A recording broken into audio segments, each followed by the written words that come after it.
¿Qué tal, mi gente? Muy buenas de nuevo. Vamos ahora a resolver los ejercicios del bloque de vibraciones y ondas, bloque 3 de la asignatura de esta convocatoria de PAU de junio de 2025. Antes de nada, recordarles, por favor, pueden darle like a este vídeo y suscribirse al canal. Es gratuito, hago un montón de ejercicios de muchas asignaturas de ciencia. Es fantástico, maravilloso. A ustedes no les cuesta nada y a mí me ayudan una barbaridad. Bueno, pues vamos a este primer ejercicio de la opción A. Ejercicio número 7 del examen. Es un objeto que oscila siguiendo un movimiento armónico simple. Después de muchos años, un ejercicio en PAU de Canarias de movimiento armónico simple.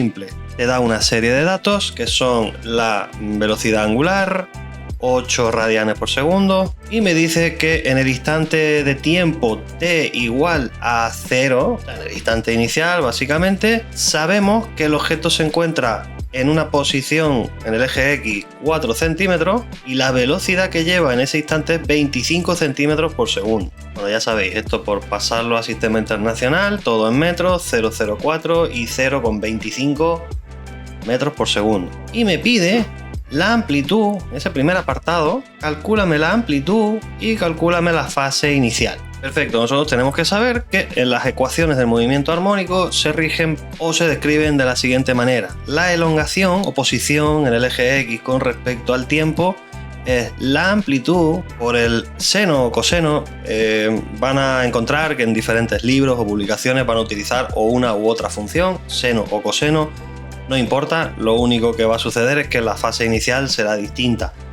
Nosotros vamos a utilizar el coseno. Coseno de frecuencia angular por tiempo más la fase inicial. Pero claro, como a mí aparte de la elongación me está dando también la velocidad, voy a plantear también la ecuación de la velocidad con respecto al tiempo, que no es otra cosa que la derivada de la elongación en función del tiempo. Es decir, que quedaría amplitud por omega, menos amplitud por omega por seno de omega por tiempo más fase inicial. Perfecto. Sabiendo las dos ecuaciones, las ecuaciones de la posición o elongación y las ecuaciones de la velocidad, podemos sustituir las situaciones, los datos de las situaciones iniciales en ellas. Es decir, yo ya sé que la elongación, la X, es 0,04, tanto 0,04 será igual a la amplitud por el coseno de la frecuencia angular, que es 8 por tiempo, pero estamos hablando de que el tiempo aquí es 0, así que bueno, esa parte de la ecuación pues se nos va a terminar anulando y nos quedaría dentro de la fase, dentro del coseno, solo la fase inicial. De hecho, pues vamos ya, si queréis, a borrarlo. Dejamos solo amplitud por coseno de la fase inicial. Mientras que la velocidad es 0,25, en ese instante inicial será menos amplitud por 8 por el seno de la fase inicial, porque nuevamente esto se nos va a ir porque el tiempo es 0. Para que quede más bonito vamos a poner 8 veces la amplitud menos 8 veces la amplitud por el seno de la fase inicial. Vale, ¿qué podemos hacer? Esto es un sistema de ecuaciones, dos ecuaciones con dos incógnitas, cuyas incógnitas son la fase inicial y la amplitud. Precisamente las dos cositas que me están pidiendo en el enunciado. ¿Cuál es la estrategia que podemos seguir? Bueno, utilizando un método de igualación, podríamos despejar en ambas ecuaciones la amplitud. Por ejemplo, de la primera ecuación, amplitud sería 0,04 partido coseno de la fase inicial, mientras que en la segunda ecuación, la amplitud sería igual a 0,25 dividido por menos 8 veces el seno de la fase inicial. Y como esta amplitud y esta amplitud pues se supone que son la misma, pues podemos igualarlas, podemos igualar esas dos fracciones y bueno, nos quedaría de esa manera. Pero quizá por estrategia, sabiendo un poquito mínimo de trigonometría, yo debería saber que la tangente de un ángulo es seno partido coseno. Entonces, como en esta ecuación tengo dos razones trigonométricas diferentes para resolver esa ecuación trigonométrica, sería imposible hacerlo si no la tenemos toda entera bajo la misma razón trigonométrica. Entonces, ¿qué estrategia puedo seguir? Pues voy a llevarme este seno que está aquí, digamos, en el lado derecho dividiendo, me lo voy a traer a este lado multiplicando, y el 0,04 que estaría aquí multiplicando me lo voy a llevar dividiendo. Vamos a hacer ahí como un intercambio, de forma que me quedaría seno de la fase inicial partido coseno de la fase inicial sería igual a 0,25 partido el menos 8 por el 0,04. Y resulta que aquí es donde tenemos la tangente.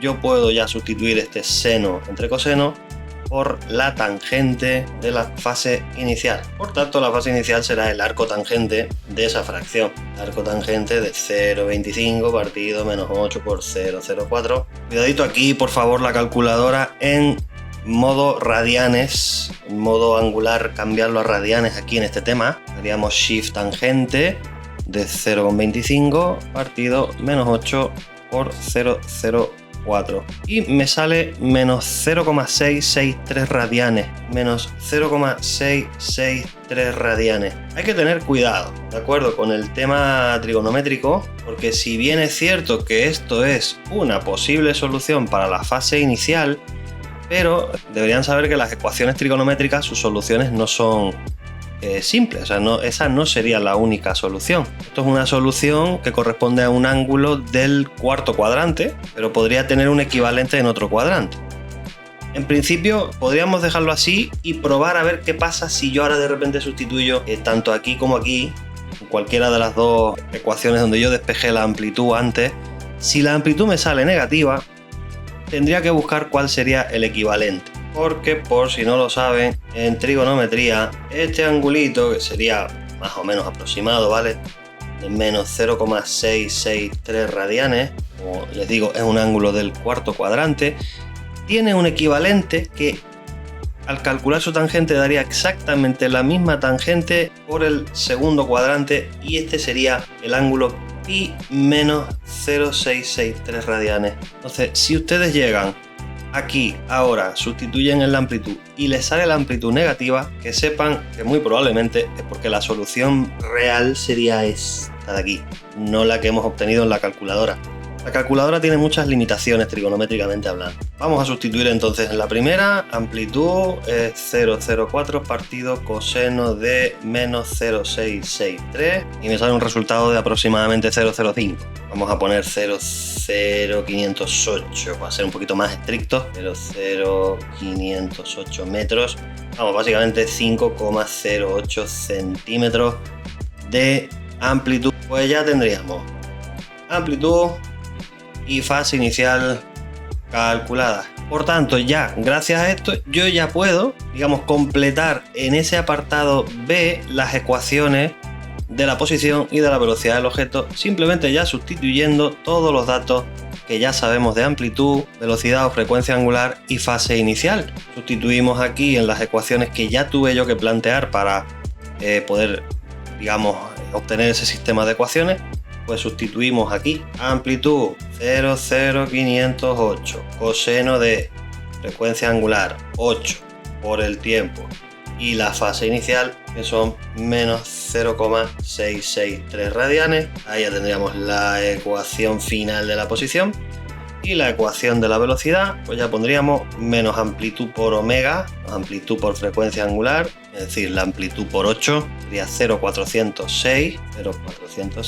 Aquí ponemos los 8t. En la fase inicial, pues volvemos a plantar el menos 0,663 radianes. Y ahí estaría, por tanto, nuestra ecuación de la velocidad. Pues listo, ejercicio de armónico simple liquidado. Vamos con el siguiente. El siguiente es un ejercicio de óptica, de lentes. El clásico ejercicio donde queremos proyectar una diapositiva sobre una pantalla por medio de un proyector, de forma que la imagen sea invertida y de altura mucho mayor que el propio objeto, mucho mayor que la propia diapositiva. Sin decírmelo, yo ya sé o debería saber que la situación es la siguiente.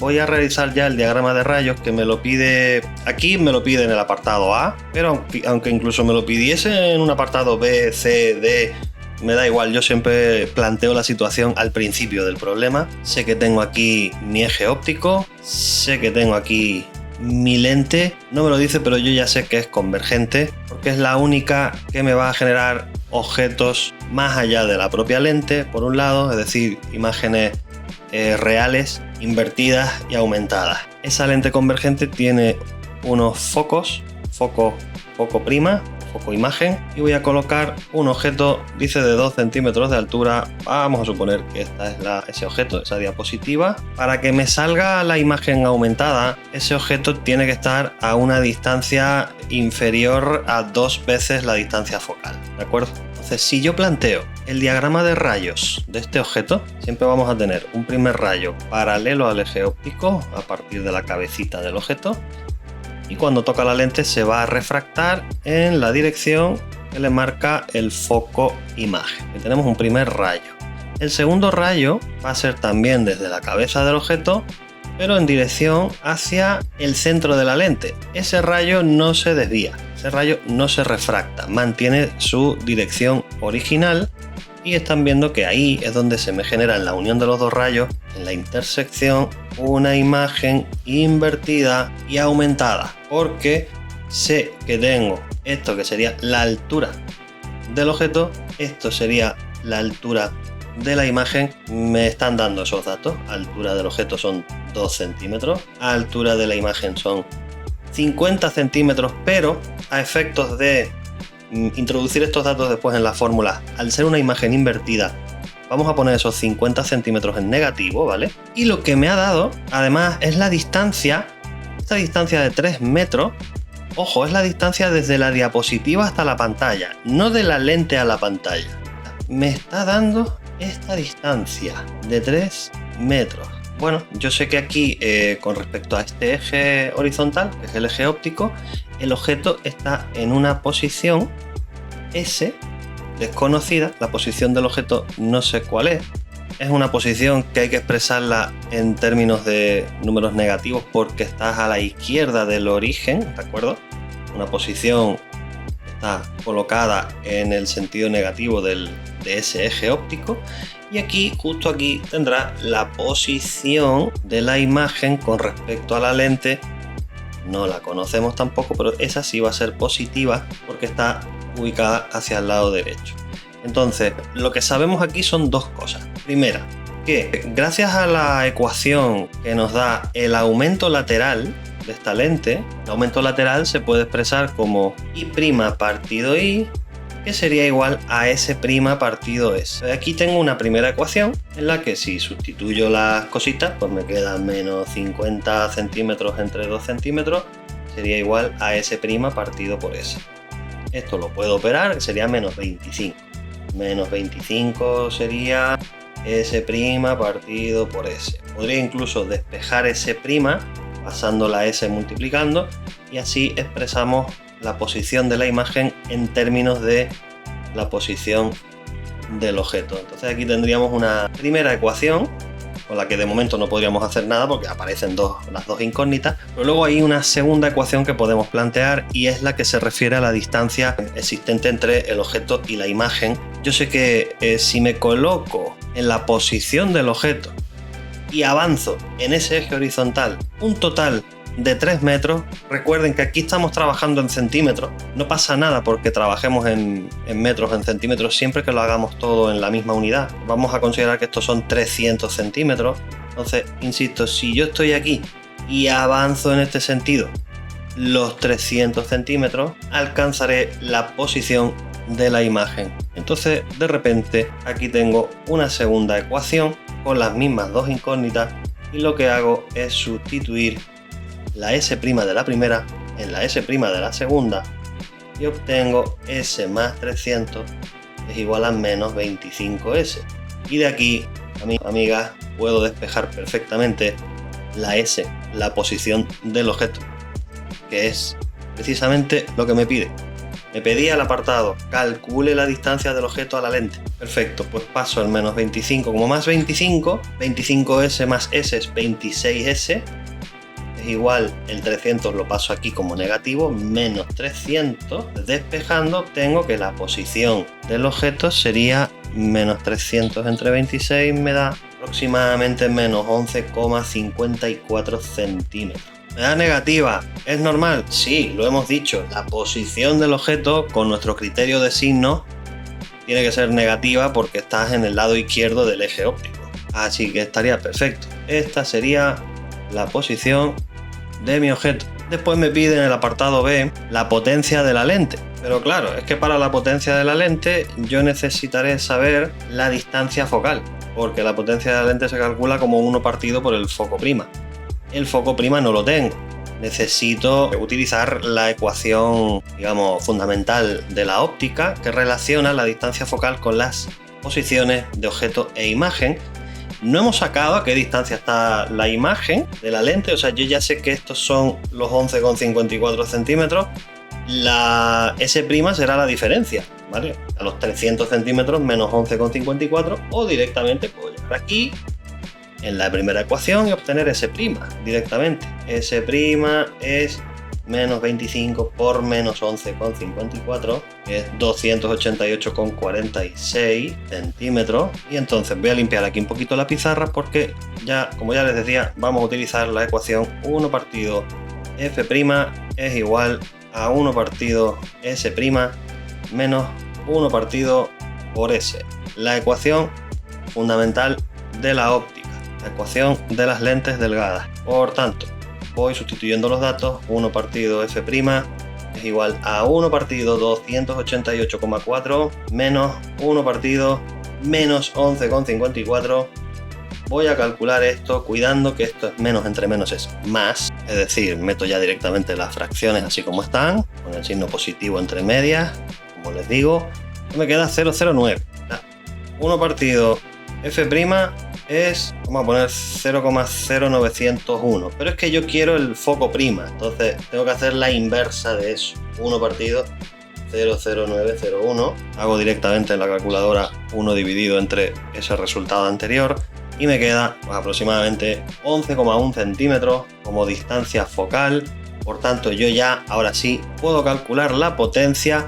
Eso sí, cuidando, es que acá el foco prima en la fórmula de la potencia sí lo tengo que poner esa distancia en metros para yo poder obtener el resultado en dioptrías. Así que esos 11,1 centímetros los tengo que pasar a metros dividiendo entre 100, sería 0,111. Así que hacemos 1 entre ans, 1 entre 0,111 y me queda aproximadamente 9 dioptrías. Vamos a poner aquí aproximado 9 dioptrías. Pues ya tendríamos calculado la potencia de la lente, terminado bloque de vibraciones y ondas de este examen. Nada, descansen, no mucho, que nos vemos en el próximo vídeo muy prontito. Un saludo, un fuerte abrazo.